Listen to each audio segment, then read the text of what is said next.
Earlier today, Apple announced three new iPhones: the iPhone 8, 8 Plus, and the new iPhone 10 or X as you may see it written.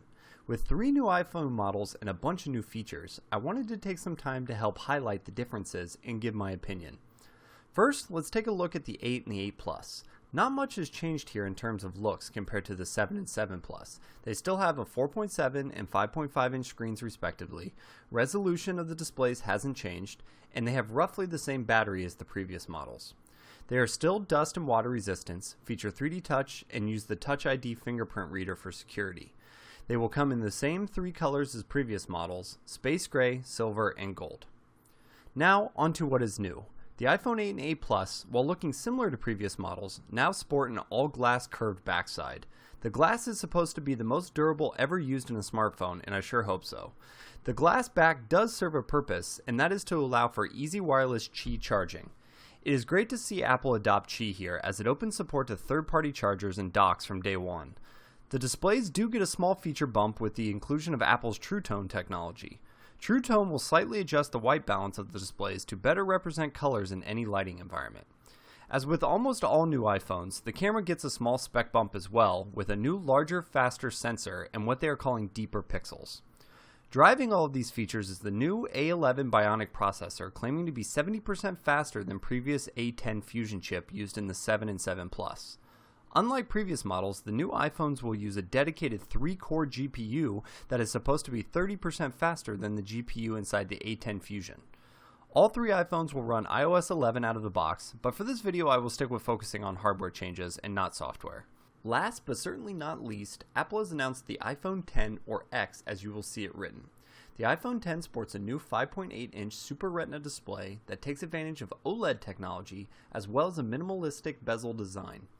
Apple is touting this screen as the first OLED panel good enough for an iPhone with a 1,000,000:1 contrast ratio. The big new feature of the iPhone 10 is the removal of Touch ID and the inclusion of a true depth front-facing camera system that enables 3D face detection that Apple is calling Face ID. Just like the 8 and 8 Plus, the iPhone 10 includes water and dust resistance as well as a durable front and rear glass. The portrait mode that is available on the 8 Plus makes its way to the 10, but is available on both the rear and front-facing cameras. Let the selfie lovers rejoice.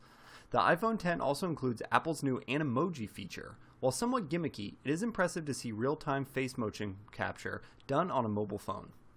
Keep a lookout for future uses of this technology. The iPhone 10 includes a similar 12-megapixel camera that can be found on the 8 Plus with an added dual optical image stabilization. The iPhone 10 will be powered by the same A11 Bionic chip and a 3-core GPU that is used in the 8 and 8 Plus. Wireless charging also makes its way from the 8 and 8 Plus to the 10, along with iOS 11 out of the box. Lastly, the iPhone 10 comes in two colors, silver and space gray. Now that you know what is new and the differences in each model, let's get down to the price. The iPhone 8 comes in two variants, a 64GB edition for $699 and a 256GB edition for $849.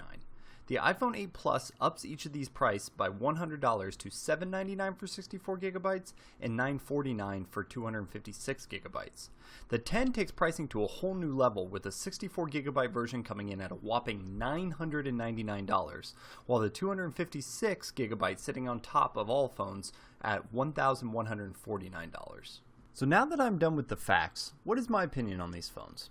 Personally, I think the 8 and the 8 Plus definitely lack innovations and stunning new features. I do like the inclusion of the wireless charging, and in fact it will be the fastest smartphone made, but nothing wows me.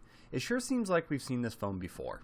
The 10 on the other hand looks new, it looks fresh, it looks futuristic. The screen, the design, and the true depth cameras are these wow features, and to be honest I think those alone will sell a lot of units. But man, $1,000 for the base model is a pricey pill to swallow. Couple that price with the fact that you only have Face ID and no Touch ID, it becomes harder to justify the 10 as the everything device a $999 price tag would suggest. I look at it mostly compared to the 8 Plus. I see the 10 having a better screen and a 3D front-facing camera, but lacking Touch ID, having worse battery life, and costing $300 more. In my opinion, skip the 10, get the 8 or the 8 Plus, and look for an upgrade next year when the X has some of the Face ID kinks worked out.